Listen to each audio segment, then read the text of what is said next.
այն փաստերը, որոնք ներկայացվել են Սահմանադրական դատարանին, դրանք անհերքելի փաստեր են, եւ դրանք վկայում են այն բանի մասին, որ քաղաքացիական պայմանագիր անվանումով խմբավորումը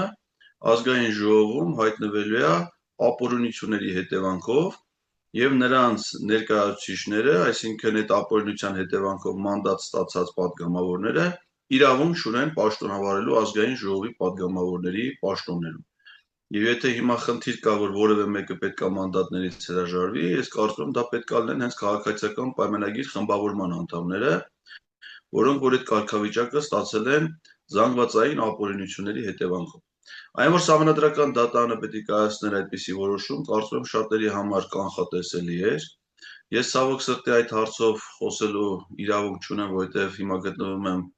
վարչական հսկողության տակ եւ ինձ դատարանը արգելել է կարծիք արտահայտել Սահմանադրական դատարանի եւ Սահմանադրական դատարանի դատավորների մասին կամ իմ կարծիքը պետք է լինի միայն դրական, քանի որ դրական կարծիք չունեմ, հետեւաբար այդ կարծիք արտահայտելու իրավունք էլ չունեմ։ Ես միայն փաստ կարող եմ վկայել, որ Սահմանադրական դատարանի ներկա կազմի 9 դատավորներից 8-ը դատավորի կարգավիճակ ստացել են 20 թվականից հետո, երբ որ Սահմանադրության մեջ կատարվել են փոփոխություններ, եւ իմ կարծիքով այդ փոփոխությունները եղել են Սահմանադրության եւ օրենքների կոպտագույն խախտումներով եւ հետեւաբար մեծամասնությունը դատավորների, իսկ դատարանի նախագահի պարտականությունները կատարում է մի մարդ, որը նման կարգավիճակ ունենալու իրավական հիմքեր չունի։ Հետևաբար այս պայմանին այո ասեմ գրեթե որ նույն կազմով դատարանը նաև 2021 թվականին է անփոփոխ թողել կենտրոնական ընտրական հանձնաժողովի որոշումը եւ այն ժամանակ էլ 4 քաղաքական ուժեր էին բողոքարկել եւ գործող զեկուցող դատավորը կրկին Էդգար Շաթիրյանն է, նույն դատավորը, որը նաև զեկուցող դատավոր էր հիմա։ Իդեպ նա դատավորի պաշտոնում առաջադրվել է Նիկոլ Փաշինյանի գլխավորած կառավարության կողմից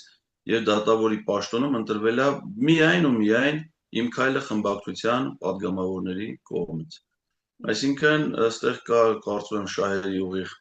բախում եւ եթե ես ներկայացուցիչ լինեի Սահմանադրական դատարանում, ապա բացառիկի միջնորդություններ կներկայացնեի դատարանի ողջ կազմին։ Հիմա բայց դատարան դիմելուց առաջ ես կարծում եմ, որ շատերն են գիտակցում, հասկանում, թե ինչ որոշում կարող է լինի, հետեւաբար այդ բողոքարկման նպատակը ոչ այնքան արդարադատության ակնկալիքներ, այլև սպառելը բողոքարկման ողջ գործընթացը, ինստանցիաները, որովհետև հակառակ պարագայում կարող են ասել, բայց եթե անհամաձայնություն ունեք, բողոքարկեիք, չէ, ինչի՞ չեք բողոքարկել։ Բողոքարկվելը այդ անհամաձայնությունը արտահայտելու համար մեկ, եւ երկրորդը, քանի որ դատարանի նիստերը բանավոր ընթացակարգով էին, հրապարակային, դա հարթակ հանդիսացավ, որպեսզի ներկայացվեն այն աղաղակող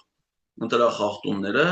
դրանց զանգվածային բնույթը, որոնք ազդել են ընտրությունների արդյունքների վրա, որ մարդիկ տեսնեին եւ համոզվեին, որ մեր պնդումները, որ ընտրությունները եղել են կեղծիքներով, դրանք ոչ թե վերացական են, այլ խիստ փաստարկված, իսկ այդ փաստերը արդեն հնչել են, անկախ դրանից, թե դրանք լսելուց հետո Սահմանադրական դատարանը ինչ որոշում է կայացրել։ Հիմա մենք ոչ թե բողոքարկելու ենք, բողոքարկման հնարավորություն ասեցի, գոյություն չկա, այլ անցնում ենք պայքարի հաջորդ փուլերին, իսկ պայքարի